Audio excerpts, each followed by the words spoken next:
Allô, je m'appelle Mathieu Fortin et je suis l'auteur du roman Maxime Superpuissante. Le premier volume, L'Étincelle, sera en librairie dans les prochains jours. Là, je vous parle, on est à la fin mai 2020. Le roman devait paraître au mois d'avril, mais avec la pandémie, il a été retardé jusqu'à la fin mai, début juin.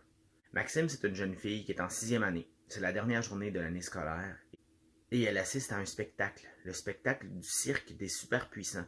Maxime vit dans un univers où il y a des super-héros. Donc les gens ont des pouvoirs qui sont un peu étranges, qui sont parfois un peu bizarres. Ils sont divisés en plusieurs groupes des super-héros, ceux qui veulent utiliser leurs pouvoirs pour faire du bien aux gens, et les scélérats, les méchants, donc ceux qui utilisent leurs pouvoirs pour faire des choses immorales ou illégales. Maxime rêve, un peu comme tout le monde, d'être une super-héroïne. Maxime n'aime pas l'injustice, elle aime pas quand on maltraite ses amis, et elle aimerait ça, comme tout le monde, avoir des pouvoirs, être capable de faire des choses extraordinaires. Malheureusement, c'est pas le cas. Son père aussi en rêve. Son père qui est écrivain, qui vit à la maison. Sa mère, Maxime, est pilote d'avion, donc elle est jamais là.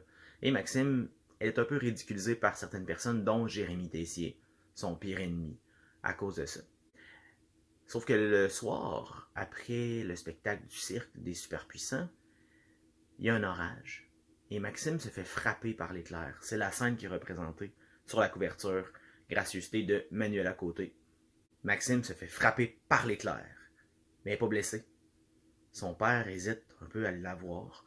Il est mal à l'aise avec la situation parce qu'il comprend que Maxime, s'il n'est pas blessé, s'il n'a pas mal, c'est que l'éclair l'a peut-être transformé en super puissante. Peut-être que c'est l'événement qui a fait naître son pouvoir. Maxime devra apprendre à vivre avec ça. Au même moment, ou à peu près, en ville, il y a un nouveau scélérat qui s'appelle Casque d'Argent, avec des robots. Il a attaqué une banque. Et bientôt, Casque d'Argent va s'attaquer à Maxime. Maxime devra se choisir un nom de super-héroïne et c'est comme ça que va naître l'Étincelle.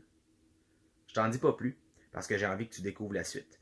On va assister dans le premier volume à la naissance des pouvoirs de Maxime. On va assister à ses tests, ses essais-erreurs, pour découvrir comment fonctionne son pouvoir et qu'est-ce qu'elle est capable de faire.